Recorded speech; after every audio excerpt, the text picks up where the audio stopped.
हाँ भाई, रेखिक बहुपदों का परिचय एक्सरसाइज 2.1, नया बुक नया सिलेबस। कल जो हमने पढ़ाया था उसी के तरह है, थोड़ा सा बेसिक हम बात पहले कर लेते हैं। बेसिक क्या था, कल हमने आपको बताया था चर को हम लोग बोलेंगे वेरिएबल,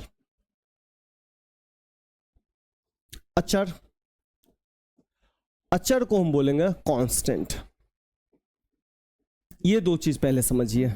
चर क्या होता है? चर वो होता है जो मान के साथ बदल जाए। क्या होता है? मान के साथ बदल जाए, यानी कि ये चेंज हो जाएगा। जैसे क्या, जैसे मान लीजिए x क्या है? चर है। x का मान है ना, बदल जाएगा। मैं आपसे पूछूं x का मान क्या है, अगर मैं कुछ भी गिनती दे दूं तो हो सकता है कोई कहेगा 10 है, कोई कहेगा 20 है, कोई कहेगा 50 है, कोई कहेगा -20 है, कोई कहेगा -30 है। यानी कि हर आदमी के लिए x क्या है? अलग अलग क्वांटिटी है। ठीक है। इसी तरह y, मैं पूछूंगा y क्या है, तो हर आदमी के लिए अलग अलग हो सकता है। z, ये सब क्या है? चर है। समझ गए? अचर क्या है? तो अचर जो कभी भी ना बदले, चेंज ये नहीं होगा। चेंज का मतलब नहीं होगा, हर आदमी के लिए ये चीज एक जैसा है। जैसे अगर मैं कहूं 10, क्या 10 मेरे लिए 10 है, आपके लिए कुछ और है? मेरे लिए भी 10 और आपके लिए भी 10। 10 क्या है? फिक्स है। बात समझ गए? तो ये क्या है? अचर है, ये कभी भी बदलेगा नहीं। तो ध्यान रखने के लिए नंबर्स जो होते हैं वो अचर होते हैं। अल्फाबेट, सभी अल्फाबेट नहीं, XYZ U V W, इन सबको हम चर बोलते हैं, सभी को नहीं बोलते हैं। और जब चर और अचर मिलता है, मिलेगा कैसे? जोड़ से मिल जाएगा, घटाव से मिल जाएगा, गुना से मिल जाएगा, भाग से मिल जाएगा, तो उसको ही हम बोल देंगे अलजेब्रा या बहुपद हम बोल देंगे। बात समझ गए? कोई दिक्कत? अब बात करते हैं चर अचर। आप समझ गए? ठीक है। चर में तो भैया इसमें देखो, चर कौन है? x चर है। इसमें चर कौन है? y चर है। अचर कौन है? तो अचर 3 है, 1 है। अब ये नहीं कहना भैया ये 5 अचर है, नहीं, चर के साथ गुना हो गया तो ये चर बन गया। बात समझ में आया? तो ये सब छोटी मोटी बातें हम क्वेश्चन जैसे जैसे करेंगे वैसे वैसे आता रहेगा। अब बहुपद की बात करते हैं या अलजेब्रा की बात करते हैं। तो अलजेब्रा को हम 2 हिस्सों में बांटते हैं। एक हम बांटते हैं पद के हिसाब से, याद है कल हमने करवाया था, टर्म्स के हिसाब से, इसको क्या बोलेंगे? टर्म्स के हिसाब से। और एक हम बांटते हैं घात के हिसाब से। घात के हिसाब से मतलब पावर के हिसाब से। याद आया? करवाए थे। सबसे पहले बोलते हैं पद के हिसाब से, वो आपने पिछले क्लास में पढ़ा होगा। पद के हिसाब से हम बोलते हैं एक पदी। क्या बोलते हैं? एक पदी। एक पदी को बोलते हैं मोनोमियल। क्या बोलते हैं? मोनोमियल। जिसमें देखो नाम से ही है एक पदी, मोनो यानी जिसमें एक ही टर्म हो, एक ही टर्म, चर अचर मिलके हो या सिर्फ चर हो या सिर्फ अचर हो, लेकिन एक ही पद होगा। जैसे 3x, देखो एक ही पद है, या x² एक ही पद है, या देखो y² एक ही पद है, या मैं बोल दूं y² बट्टा 3 एक ही पद है। समझ गए? फिर क्या होगा? द्विपदी। द्विपदी को हम लोग बोलेंगे बाइनोमियल। क्या बोलेंगे? बाइनोमियल। बाइनोमियल में कितने पद होंगे? सिंपल 2 पद, प्लस माइनस के साथ आएगा। ये किसके साथ आएगा? Plus minus. 3x मान लेते हैं, -5 मान लेते हैं, देखो 2 पद हो गया। x - y मान लेते हैं, देखो 2 पद हो गया। x² - y² मान लेते हैं, 2 पद हो गया। बात समझ गए? माइनस ही हर जगह ले लो, एक जगह प्लस ले लेते हैं। क्लियर है? तीसरा होगा त्रिपदी। तीसरा कितने होगा जाए? त्रिपदी। त्रिपदी का मतलब क्या है? जिसमें 3 पद हो, तो त्रिपदी को हम बोलते हैं ट्राइनोमियल। क्या बोलते हैं? ट्राइनोमियल। जैसे x + y + 5, जैसे x² + x - 6, देखो 3 पद है, 1 2 3, 1 2 3। क्लियर है? तो पद के हिसाब से ऐसे ही होगा। आगे भैया चतुर्पद होगा तो 4 पद हो जाएगा। क्लियर है? अब आते हैं घात के हिसाब से। घात के हिसाब से थोड़ा सा ये ज्यादा इंपॉर्टेंट है, ठीक है, आप लोगों में। तो घात में क्या होगा? पावर। घात को हम क्या बोलते हैं? पावर। पावर क्या होता है? जैसे आपने पढ़ा होगा 2 के पावर 2, ये होता है पावर। क्लियर है? अगर x के पावर 2 लिखा है तो ये इसको x² बोलते हैं और इसको क्या बोलते हैं? पावर। अगर यहां पे कुछ नहीं है तो इसका मतलब क्या? पावर में कुछ नहीं है तो 1 है। बात समझ में आया? तो ये समझ आए, इसको कहते हैं पावर। तो पावर 1 सबसे पहले क्या होगा? पावर 1। घात 1 हो, घात 1 का मतलब पावर 1 हो, तो इसको हम बोलेंगे रेखिक। क्या बोलेंगे? रेखिक बहुपद। रेखिक बहुपद। यानी कि इसको बोलेंगे लिनियर पोलिनोमियल्स। क्या बोलेंगे? Linear polynomials.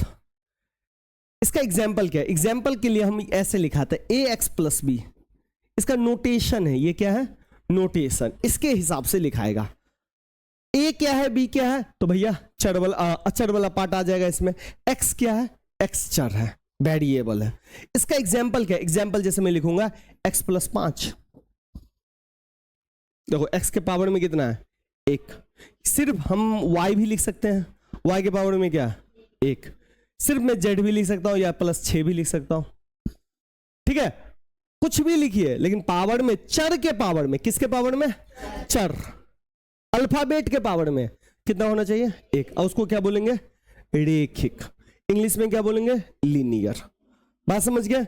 सेकंड, ये आपने पढ़ा होगा 8th क्लास में पिछले साल, ऐसा वाला समीकरण आपने पढ़ा होगा कि भैया x + 5 = 8 रहता है, तो इसको सॉल्व करें। पढ़ा है? तो 5 को हम लोग इधर भेज देते थे, ठीक है। सेकंड होता है जिसमें घात कितना हो?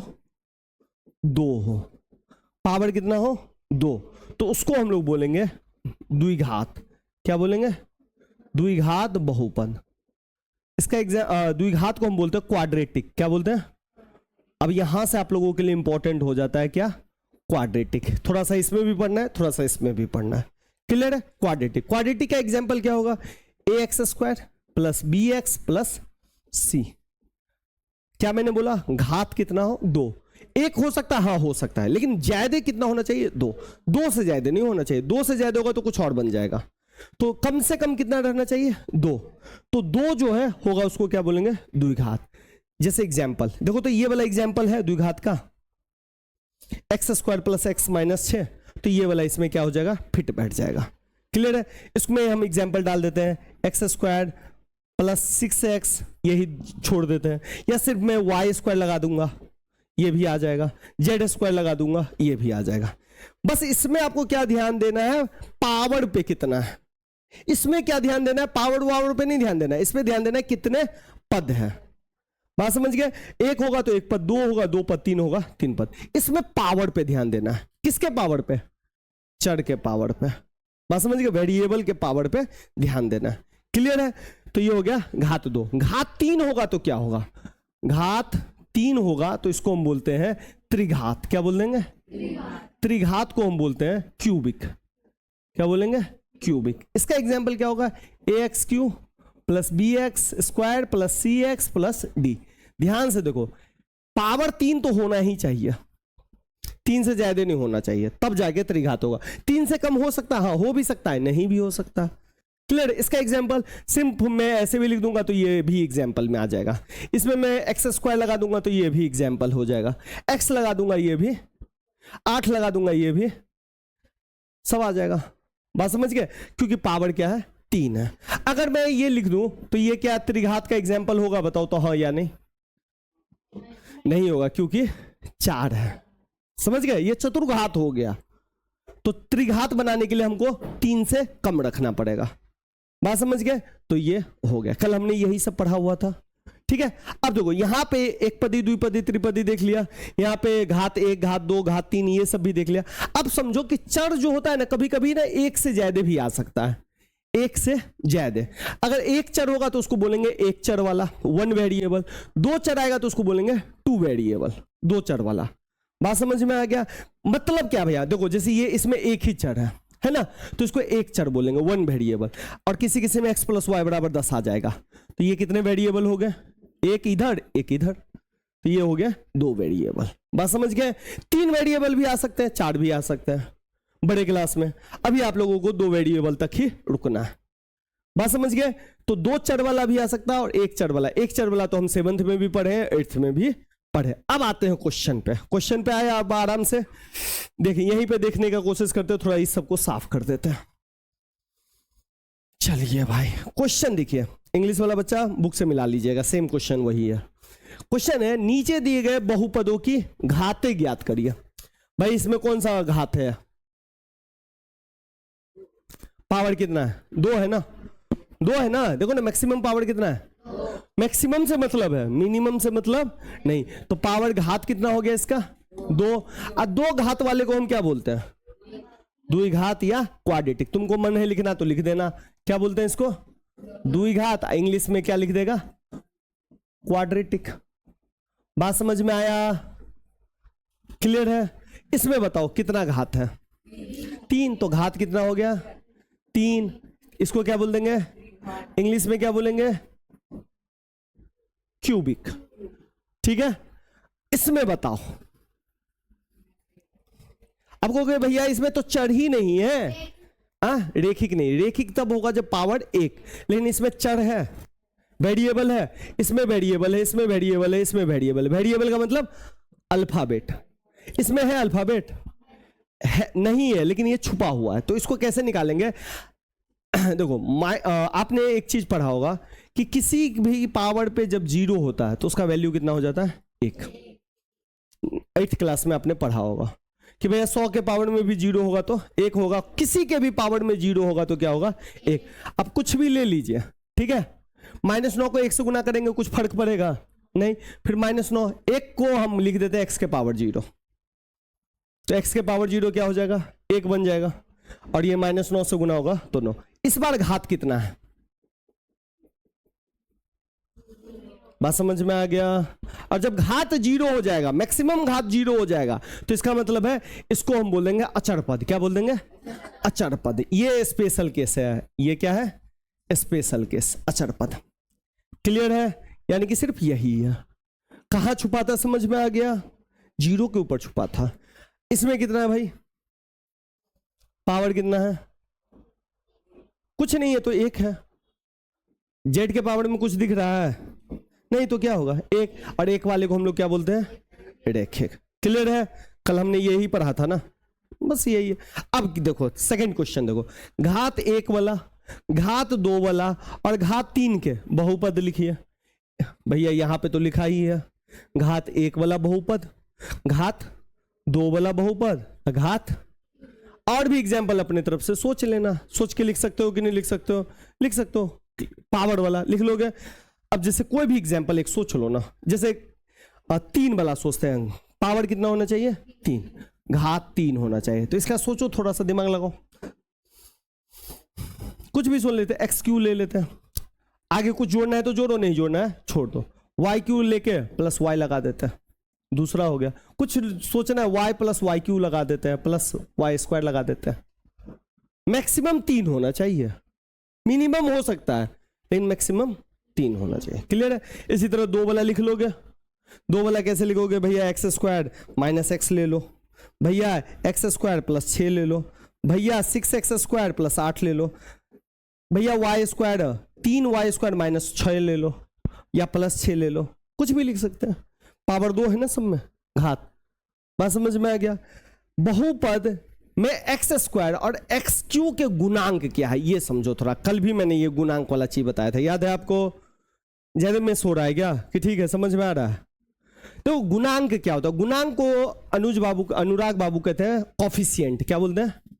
गुणांक। दिख रहा है ये कलर? गुणांक को बोलते हैं कॉफिशिएंट। कॉफिशिएंट सबसे आसान होता है। देखो जिसका भी पूछे वो देखो किस चीज से गुना हो रहा है। क्या मैंने बोला? जिसका भी पूछे देखो वो चीज किस चीज से गुना हो रहा है। देखो जैसे पूछ रहा है एक्स स्क्वायर का गुणांक, देखो एक्स स्क्वायर किससे गुना हो रहा है? तो एक्स स्क्वायर कहां है?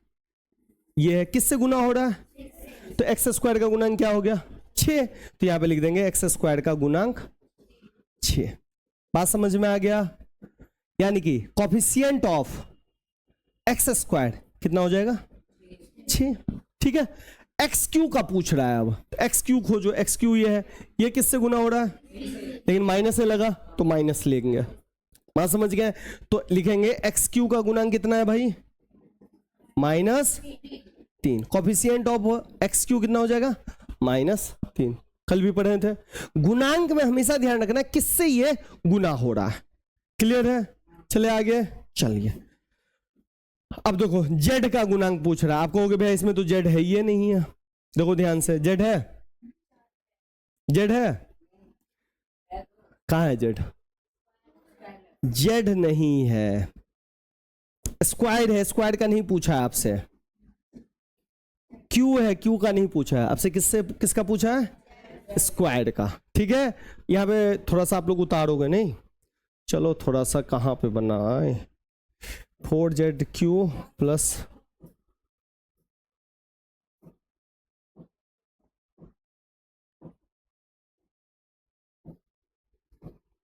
यहाँ पे बना देते हैं 4ZQ प्लस 5Z² माइनस 11। आपसे पूछा है किसका, Z का। Z है नहीं है, नहीं है तो इसका मतलब वो 0 से गुना हुआ होगा, तभी ना 0 से गुना हो गया खत्म, क्योंकि जो 0 से टकराता है चूर चूर हो जाता है। बात समझ में आया? तो ये कहीं ना कहीं किससे गुना हुआ होगा, 0 से। तो इसको हम ऐसे लिख देंगे 4ZQ फिर 5Z², फिर लिख देंगे प्लस 0 इंटू Z, तब ना 0 से Z गुना हुआ होगा तो क्या हो गया होगा 0। अब -11 तो -11 प्लस 11 है, तो Z का गुणांक क्या हो गया 0, तो लिख देंगे Z का गुणांक। कहने का मतलब एक चीज तुम नया चीज सीखा कि जो चीज उस चीज में नहीं है उसका गुणांक पूछे तो वो क्या हो जाएगा 0। बात समझ में आ गया? क्लियर है? पक्का?